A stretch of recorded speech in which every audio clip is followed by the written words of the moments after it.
পবিত্র জুমার দিনে আপনাকে আমাকে সবার আগে মসজিদের মধ্যে আসার তৌফিক দিয়েছেন, সেজন্য আমরা শুকরিয়া আদায় করি। আলহামদুলিল্লাহ। মহান রব্বুল আলামিন এই জুমার দিনের অনেক ফজিলত দিয়েছেন।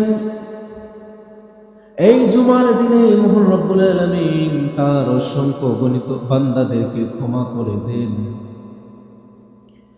এই জন্য আমরা মুসলমান যারা, আমাদের প্রত্যেকের উচিত যেদিন শুক্রবার হয় আমরা সকালবেলা সুন্দর করে গোসল করে সুন্দর জামা কাপড় পরে আল্লাহর ঘর মসজিদের মধ্যে চলে আসা।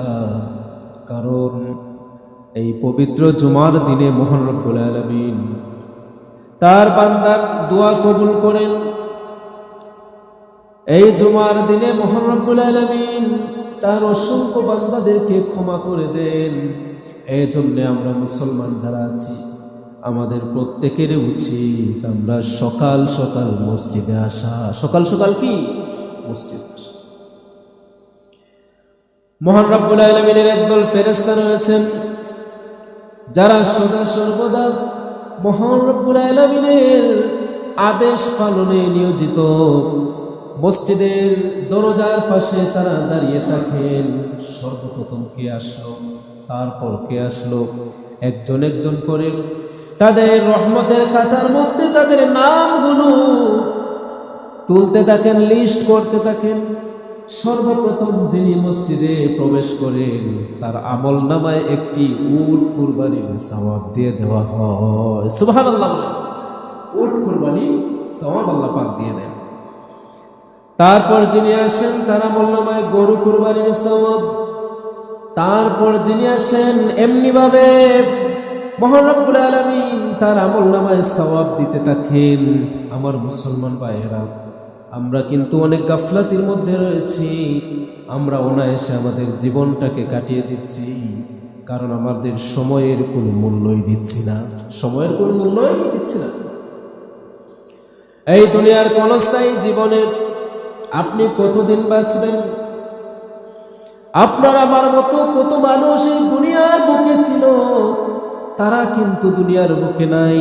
কত রাজা বাদশারা ছিলেন, কত বাদশারা এই দুনিয়ার বুকে রাজত্ব করে গিয়েছেন, তারা কেউ এই দুনিয়ার বুকে থাকতে পারেন নাই।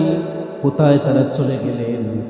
আপনার ঘরের পাশে, আপনার বাড়ির পাশে, মসজিদের পাশে 3.5 হাত কবরের মধ্যে তারা শুয়ে আছেন। যেই কবরের মধ্যে কোনো ধরনের প্রাসাদ নাই, দরজা নাই, জানালা নাই, সেই কবরের মধ্যে কত রাজা বাদশারা শুয়ে আছেন। আপনি আমিও সেই কবরে যেতে হবে কিনা? আপনি আমিও সেই কবরে যেতে হবে কিনা? কবরে যেতে হবে। তাহলে কেন গাফলাতের মধ্যে আছেন?